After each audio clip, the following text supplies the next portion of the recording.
மின்வாரிய ஊழியர்களும் காவலரும் வாக்குவாதத்துல ஈடுபட்டதோட அது கை கலப்பா மாறின இந்த சம்பவம் பெரும் பரபரப்பை ஏற்படுத்தியிருக்கு.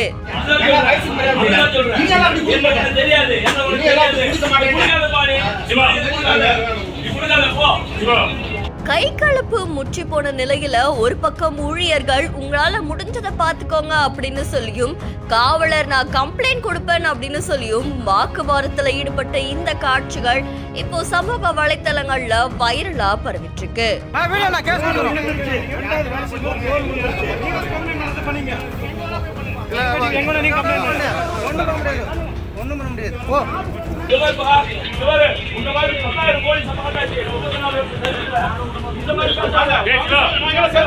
நீலகிரி மாவட்டம் உதகை அடுத்து இருக்கக்கூடிய புதுமந்து அப்படின்ற 120 காவலர் குடியிருப்பு பகுதியில கடந்த 2 நாட்களாவே மின்சாரம் இல்லையாமா. இதை தொடர்ந்து ஓரிரு பகுதிகளில் மின்வாரிய ஊழியர்களால மின்சாரம் சரி செய்யப்பட்டு வருதாமா. இந்த நிலையில அங்க பலத்த காற்றும் மழையும் வீசிட்டு வருது. அதனால மறுபடியும் மின் சப்ளை கட் ஆயிருக்கு.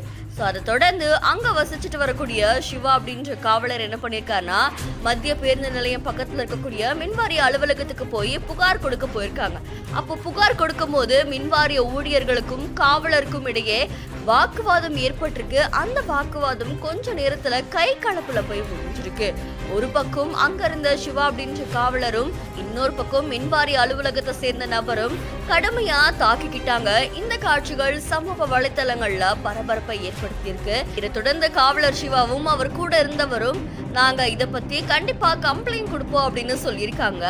அதுக்கு மின்வாரிய ஊழியர்களும் வாக்குவாதத்துல ஈடுபட்ட இந்த காட்சிகள் இப்போ சமூக வலைத்தளங்கள்ல வைரலா பரவிட்டு இருக்கு. அதிரும் பறையாய் இதயம் ஆடுதே உன்